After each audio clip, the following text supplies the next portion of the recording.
You know, at this point, iOS 18 and iPhone 16 are quite imminent. And that makes it such a critical time to tell you that you might want to take a step back before installing iOS 18. More like a quick look through, but step back could suffice too. You see, there is something about iOS that you guys don't really get. In my experience with iOS, those with the older devices, which represent most of the population of iPhone users, suffer the most. And that's because of one simple reason. Like, you guys rush to install the latest build of iOS when it's not even fully optimized to even perform well enough on the newer devices. Oh, in the meantime, you might want to click the sub button right there. Alright, before we talk about the bad, let's start with the good. Yes, we know Apple is supporting iPhone XS, iPhone XS Max, and iPhone XR on iOS 18. That's a very good move, yeah. That brings the older devices even a step further, yeah. We know, but there are downsides to stuff like this. And we also know that on iOS 18 beta, you can get Apple Intelligence if you're using iPhone 15 Pro, Pro Max, or the 16 series that you will see later today. I mean, you could even get a dynamic island on any iPhone running iOS 18 beta as at now, yeah. But then there's just one little problem. We all know iOS as that OS that's for mobile and just effortlessly works right. Now, the thing is that in every new build of iOS I've encountered, at least since I started using an iPhone in 2019, there's always that phase where the beta comes out and it's quite very buggy. I think we are way past that on iOS 18. Yeah, beta 1, beta 2, you could tell the thermal issues and the battery issues. We went past that. Then there is that state where the system is able to run the iOS a bit quite significantly well, but the issue is that at that point, it's not effortless. Yes, it takes a lot of power and resources and RAM from the system to be able to run iOS in the fluid and smooth way the previous version would currently be at that point in time. That's around, let's say, beta 5, beta 6, beta 7, beta 8, all the way to the stable iOS build, but probably 0.3 or 0.4 the following year. Throughout this whole duration of time, iOS begins to run quite noticeably well, but then you will always observe there is something about the battery life and the RAM management and stuff like that. You just know that yeah, it works quite right, but then it takes a lot for the system or for your phone's hardware to make you work right. That's where I call the not effortless stage of iOS. And then after that, close to when iOS 19 beta will first be released, that's like 0.4, 0.5, 0.6 of iOS 18 and close to the beta of iOS 19, starting the cycle over again. The iOS 18 begins to work so perfectly well. But then at that time, your phone's hardware must have been significantly blown back by, having to run the anti-effortless part of iOS. I don't know if you understand what I'm trying to say, but I believe most of you can relate with this. I mean, you have experienced a full cycle times over of different iOS versions. So you might have noticed these particular phases of each cycle every single time. All right, let's just go over every single feature of iOS 18 that we expect in the release candidates later tonight. Yeah, tonight in West African time. I don't really know your time zone. I know my time zone matches with those in the UK, so at least UK time tonight. We all know about the home screen changes, dark icons. You can now drag apps and position them wherever you like, although that's not entirely new on mobile phones, but it's new to iOS.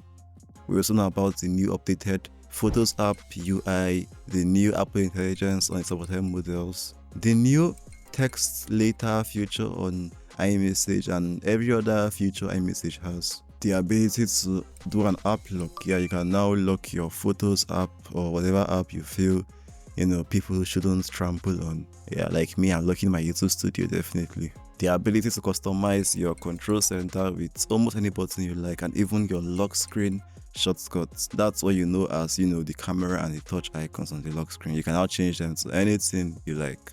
And also the new passwords app, yeah, which migrates every single thing from the passwords setting pane in settings to its own dedicated app. The calculator app, game mode, math notes, normal notes, many stuff like that. All coming to the iPhone SE second generation, iPhone SE third generation, and for the regular iPhones, iPhone XR, XS, XS Max, and later, technically. Yeah, that's the fun stuff. Now, finally, I know you guys have been waiting to hear what I really mean by do not install it yet. Yeah, technically, that's like the straight up advice I'll give you. Don't rush to install it, especially if you use like an iPhone 12 and earlier. The iPhone 13 users have a lot powerful hardware to, make the issues kind of negligible, but they'll still get affected. Yeah, these issues will not affect iPhone 15 Pro, 16 Pro, 16 Pro Max users. Yeah, that's what I said. You see, the benchmarks. It's from the benchmarks you get to know, because by default, the operating system has its default load, it exacts on the chipsets and the RAM and the ROM, whatever, on your phone. So to me, the benchmark is like that app that can, power draw every single component in the phone. That's like the available components power that's left after the OS has taken its own share to even run in the first place. Exactly. So like when I was on iOS 17.6.1, in fact, that's where I am right now, because that's where I belong. Like, why sacrifice my performance for the ability to drag my icons around the phone? It's just a no-brainer. Yeah, you shouldn't do that either. So I noticed I got a lot more benchmark on iOS 17.6.1. There's just something about that particular build on every single iPhone I've tested. It's just the best ever. Yeah, because it's so good that, you get like 10% to 15% more performance than average in benchmarks. Yeah. Let's use Geekbench as a very good example, because that's where, like, there is enough score to go around. Yeah, you can really deduce the average, because many people run benchmarks on their devices. Geekbench in particular. Yeah, it's like the most popular benchmarking app on iOS and Android. Let's just say I was meant to get 5,400 on average multi-core. I would get like 5,700. You get what I'm trying to say? That's 17.6.1. You can tell that Apple has optimized it in such a way they have had enough time from 17.0, where it was still probably kind of buggy, and they optimized it in such a way that it's outdoing itself technically. Yeah. But then when I was on iOS 18, rather than getting the 5,400 range on average, I would get something like 5,100, and the phone will be way hotter and way more stressed out after a benchmark. Yeah, so you can just tell that, yeah, iOS 18 is kind of running smooth. Like I said, it's in that phase where it runs smooth, but it takes much more effort than it should on iOS to run smooth. Yeah, because iOS, being iOS, is known for being able to run smooth without taking too much effort. Hence the effortless term I attached to it. But this is counter effortless. Yeah, it's running smooth, but it takes a lot more power draw to do that, and more RAM and the rest. Exactly. So that's where my point centers on. Yeah.